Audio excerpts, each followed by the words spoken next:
آج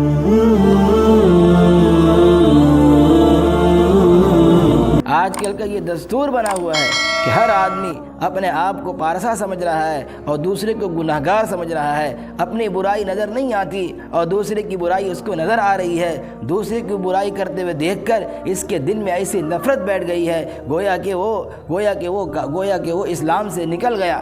ایسی نفرت بیٹھ گئی، ذرا سا کسی کو گناہ کرتے ہوئے دیکھا تو ہم ایسی نفرت کرنے لگے، اس سے بات چیت بند کر دیا، ہر طرف اس کی برائی کرنی شروع کر دی ہے۔ حالانکہ ہو سکتا ہے اس نے توبہ کر کے اللہ سے معافی مانگ لی ہوگی اور ہم اس کی غیبت کر کے اس سے بڑا گناہ کر رہے ہیں۔ ہم اس کی غیبت کر کے اللہ کی نگاہ میں گر رہے ہیں۔ ہم اس کو حقارت سمجھ کر، ہم اس کو حقارت کی نگاہ سے دیکھ کر اللہ کی نگاہ سے ہم گر رہے ہیں۔ کیونکہ جو آدمی کسی کو حقارت کی نگاہ سے دیکھتا ہے، کوئی نمازی کسی بے نمازی کو دیکھ کر حقارت کی نگاہ ڈالی، یا کوئی باپردہ عورت کسی بے پردہ عورت کو دیکھ کر حقارت کی نگاہ ڈالی، کوئی روزہ دار کسی روزے نہ رکھنے والے کو دیکھ کر حقارت کی نگاہ ڈالی، تو وہ پہلے اللہ کی نگاہ سے گر جاتا ہے، وہ پہلے اللہ کی نگاہ سے گر جاتا ہے۔ حقارت حرام ہے اور اصلاح فرض ہے، اور ان دونوں کے درمیان توازن قائم کرنا ہماری اور آپ کی ذمہ داری ہے کہ ہم ایسے طریقے سے اصلاح کریں گے کہ ہمارے دل میں گناہ گاروں کی حقارت نہیں آئے گی،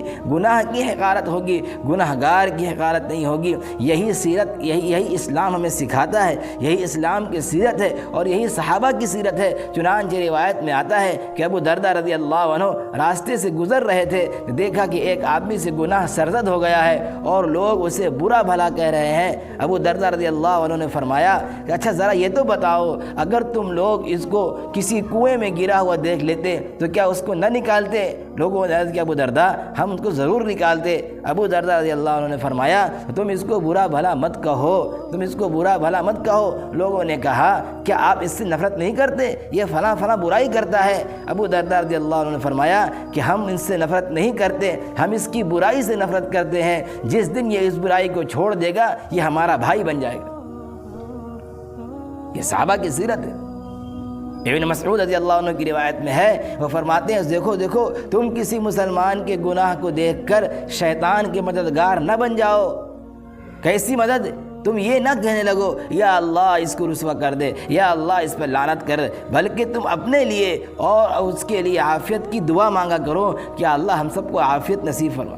یہ صحابہ کی سیرت ہے اور یہ صحابہ کی صفت ہے اور یہ اسلام کی بھی صفت ہے کہ ہم کسی گناہ گار کو دیکھ کر اس کے گناہ سے نفرت کریں گے، اس گناہ گار سے نفرت نہیں کریں گے۔ جس دن وہ گناہ گار اس گناہ کو چھوڑ دے گا وہ ہمارا بھائی ہو جائے گا، پھر جیسا ہم اپنے بھائی کے ساتھ سلوک کرتے ہیں اسی طرح اس کے ساتھ سلوک کریں گے۔